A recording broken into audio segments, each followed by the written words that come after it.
सिर्फ इतनी बात कहना चाहता हूं कि मैंने हिंदुस्तान का जो थोड़ा बहुत इतिहास पढ़ा है और अपने बचपन में जो देखा है, उसमें हिंदुस्तान की आम जनता ने मिलजुल के रहना सीखा था। मोहब्बत थी। मेरे उस्ताद थे, मेरे टीचर थे मौलवी अहमद बख्श,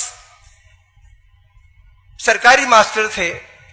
जब मेरी बहन बीमार पड़ी, मैं कक्षा 4 में पढ़ता था और मैं स्कूल गया, तो मैंने कहा, उसकी मेरी बहन को बड़ी चेचक निकल आई थी, आंखें बंद हो गई थी, ऊपर टोपे पे बड़े बड़े फोले थे, जीप पर थे, पानी कई दिन से पिया नहीं था। मेरे पिताजी ने उसकी नब्ज देखी तो बोले दोपहर तक मर जाएगी।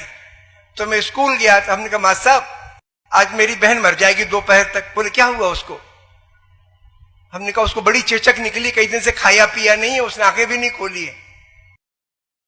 मौलवी साहब ने, अकेले मास्टर थे स्कूल में, 70 बच्चे थे, 5 कक्षाएं थी, 5वीं कक्षा के बच्चों से कह गए कि छोटे बच्चों को इमला और सवाल दे दो, कराओ, मैं अभी आता हूं।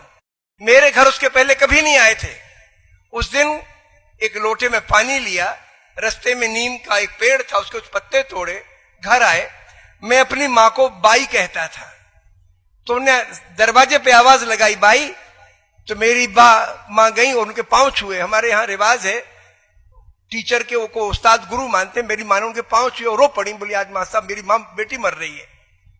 बोली कहां है बेटी? उन्होंने कहा वो पड़ी है। वो गए तो कुरान शरीफ में कुछ आयत हैं, दुआ की आयतें हैं, उन्होंने दुआ की और मेरी बेटी के वो पत्ते का पानी थोड़ा उसके चेहरे पे छिड़क दिया।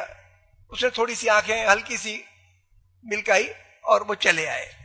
दोपहर की नमाज पढ़ी, फिर आए और फिर उन्होंने दुआ मांगी और फिर थोड़ा सा पानी छिड़का, तो मेरी बहन के ने थोड़ा सा मुंह खोल दिया।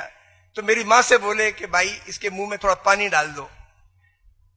आते रहे 2-3 दिन, वो मेरी बहन ठीक हो गया, जिंदा है।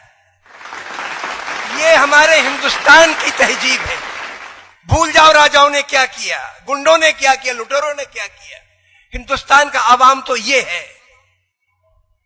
70-80% हिंदुस्तान के मेहनत करने वाले मजदूर, कारीगर और किसान, मैं इनके बारे में कहता हूं, ये देश का नहीं खाते, चाहे किसी मजहब के हों, देश को खिलाते हैं।